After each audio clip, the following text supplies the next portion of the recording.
Hey everybody, Zee Garcia here, and today I'm taking a look at a small push your luck card and dice game called Rollecate? I'm pretty sure.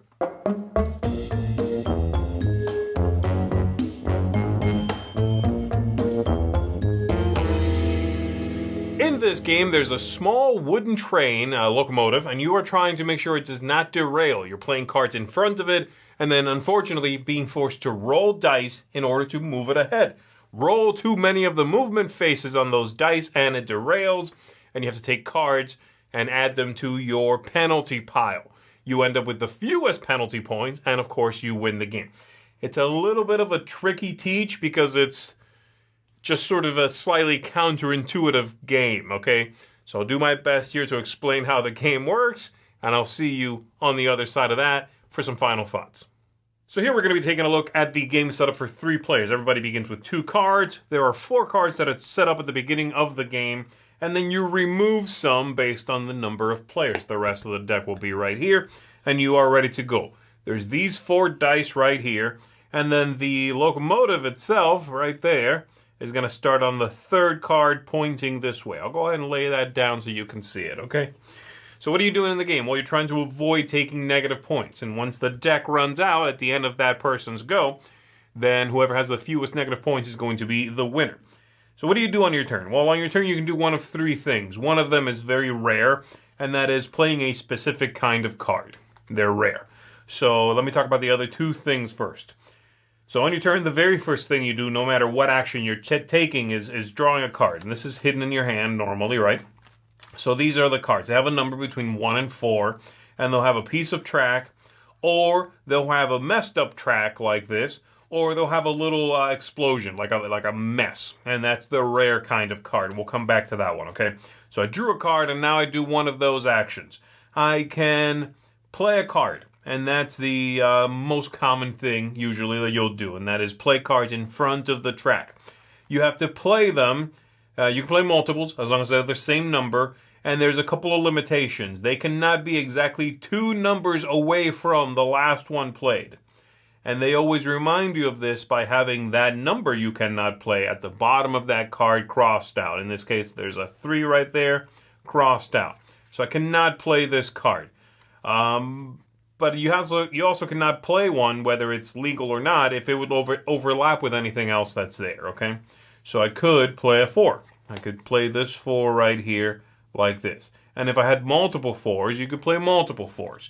Though that would be very dangerous, because once you've played 1 or more cards, as long as they are the same number, again, you can do that, then you are going to roll a number of dice equal to the total value of the cards you just added. In this case, 4. So I'm going to roll 4 of these. If you had to roll more than 4, just note your results and re-roll.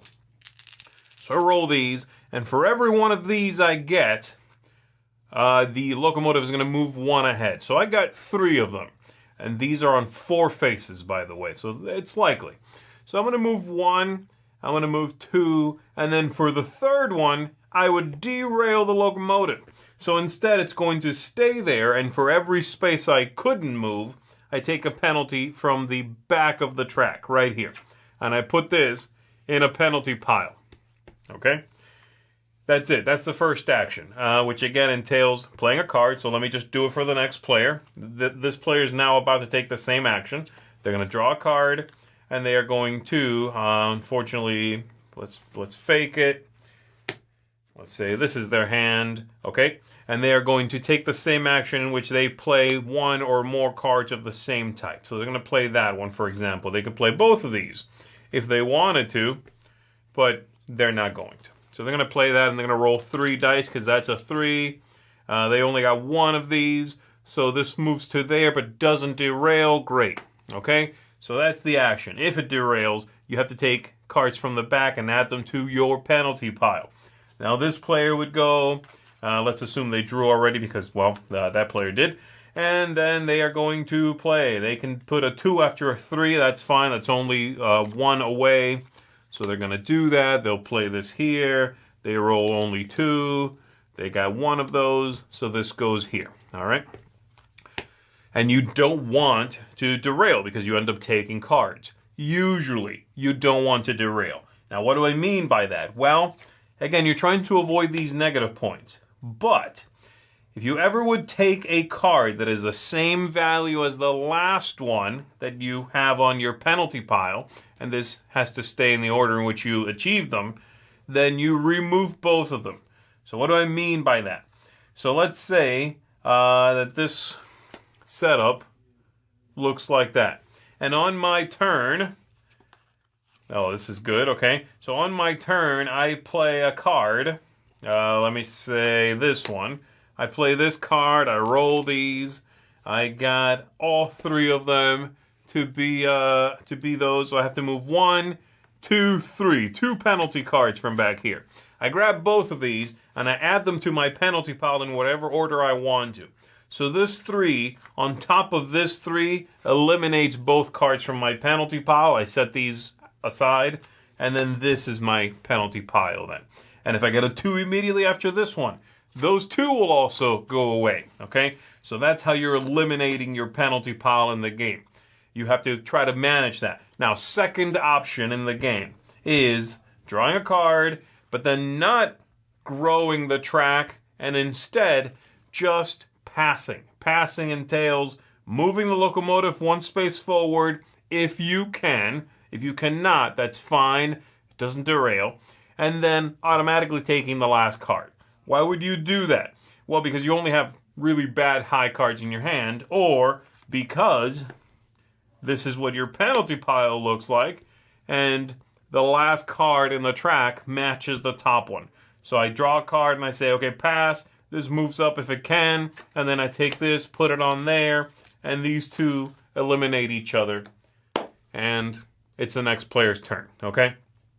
The third and final option, let's put this back over here. This is my penalty pile here.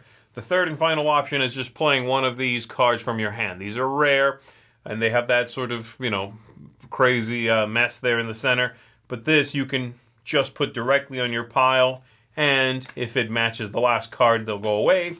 Or if you put it on your pile and the next card you take matches it, they'll also go away, okay? So that's something you can do to get you out of, some points that you might be sitting on and want to get rid of, or just expecting to take a card of that value. So this is going to continue. There's also some cards here that when you go over, you end up getting a penalty card or possibly an extra penalty card.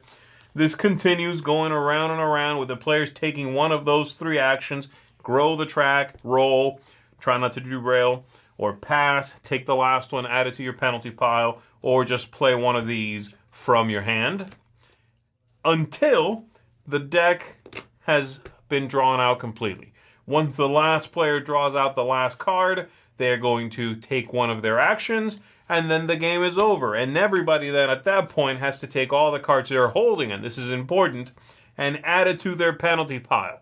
And at that point, you can no longer make these matches, okay? So if this is my penalty pile here and I'm still holding this at the end of the game, I do not get to go 1 and 1 cancels them. No, okay? These all just go on my penalty pile.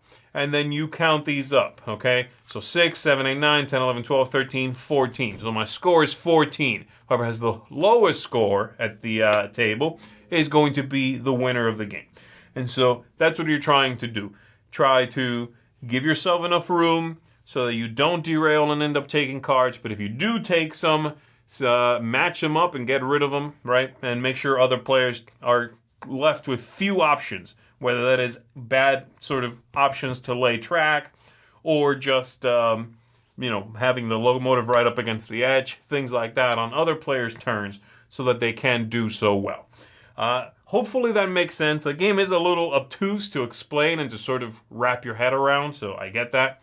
But let's go ahead and go back up top. Let me tell you a little bit more about this game right here. All right, so let's talk about this one, all right? The main thing I want to get across here is that the game, besides everything I'm going to say about the luck in it and sort of just the way it generally flows, is unfortunately just sort of obtuse. To teach, to understand what you should do and shouldn't do, things that are from, once you've learned the game and you start playing, things that you would think are terrible are not so bad. Things that you think are bad, you should do, Like, that's just sort of, again, counterintuitive, obtuse, the way it generally works and flows. Let's break it down from the top. Things I like. In fact, I'll start with all the things I like. How about that? The theme. I like the theme. The cute little choo-choo train, moving around, you're playing cards, rolling the dice and moving it along. It's cute, it works, it's very simple and easy to enjoy. I mean, again, and the wooden bit for that train is very nice. The aesthetics I like. The cards are very high quality cards. The wooden train is nice. The rules I think are well written, though again they're kind of weird. The package is a nice small package, so no problems with the aesthetics here. And then lastly, the ease of play. While the game itself is strange, the job of the maker here is to give me a good, clean rule book. They did that. So it gets a thumbs up from me.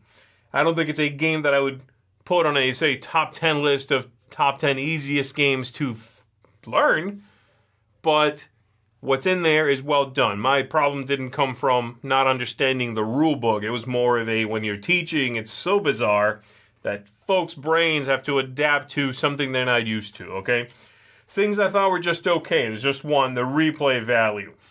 It's all right. I think it scales well, and it does play quickly, so I don't really have a problem with sort of, bringing it back to the table. It is a filler, and it's meant to be one. I worry about its comparison to other fillers that are both fun, but also have a little more control and are easy to understand. I think it suffers from that comparison, but it is, I think the replayability, and for what it is, a small filler, I think is not bad. My two main issues then with the game leave game arc and tactics and luck and strategy. Game arc. The reversals of fortune in this game are so powerful that there is very little weight to doing well or doing badly at any given moment. The fact that your points, your negative points, okay, are so inconsequential until the very, very end of the game. You could be take a -4, or, just a 4, and a 3, and you feel like you're doing horribly because nobody else is taking any penalty points. And then they go away in a single turn sometimes.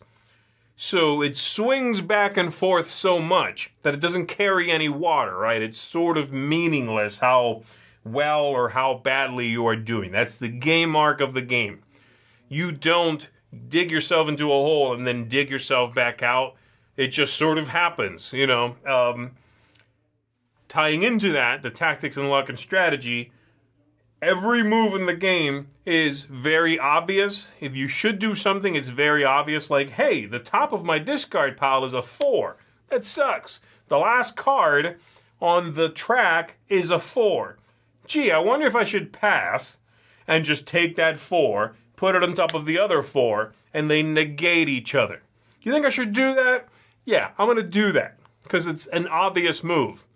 And then any move that isn't obvious, like I should do that, or I should, play one card that eliminates the top one of my penalty pile right from my hand, is, the other move, the third option, is extremely lucky. Where you play cards to the front of the train and then you roll the dice. And there's the luck of the card draws, meets the luck of the dice, meets the problem with the unpredictability and lack of permanence that everything in the game has. And it leads to a game that you more experience than do well at or do badly at or learn how to play.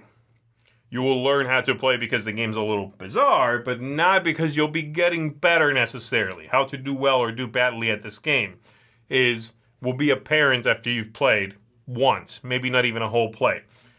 It still does not mean you're going to do well or badly, and there's little control there, really, okay? So I found myself enjoying aspects of this game. I like that it's quick. I like the components. I do enjoy the simplicity of playing a card or two and then rolling some dice and seeing what happens. It just unfortunately suffers from the comparison to a lot of filler games out there. In a vacuum, this is a cute, if very quirky card game and dice game. Comparing it to other push your luck games, there's so many more straightforward games that are fun. Things like, Ravensburger has a game called Push that is a bit like this, a little less thematic. It sort of lacks that flavor. But the gameplay is all push your luck, has a die, has cards, and it feels a little more substantial than this. There's more moments of like, ooh, or, that, what you want in a push your luck game. There's more of that. And the reversals of fortune in that don't feel as insane. There are some, but they don't feel as insane. Like, oh man, I was doing horribly compared to you guys. And then 2 turns later, I'm winning. Having said all that, again, I don't hate it, and I am going to give it a 6 out of 10, actually, but I would recommend it only if you are someone who is a fan of the bizarre, looking for the quirk. If you're someone who wants to enjoy a push-your-luck card and dice game that is off the beaten path, no pun intended. So, there you go. Rollecate is an okay game that I think will appeal to some people that like quirky games, but as a general recommendation, a stocking stuffer for the average gamer, I don't think so. So there you go. That's it for me, everybody. Thanks for checking this out, and I will see you on the next one.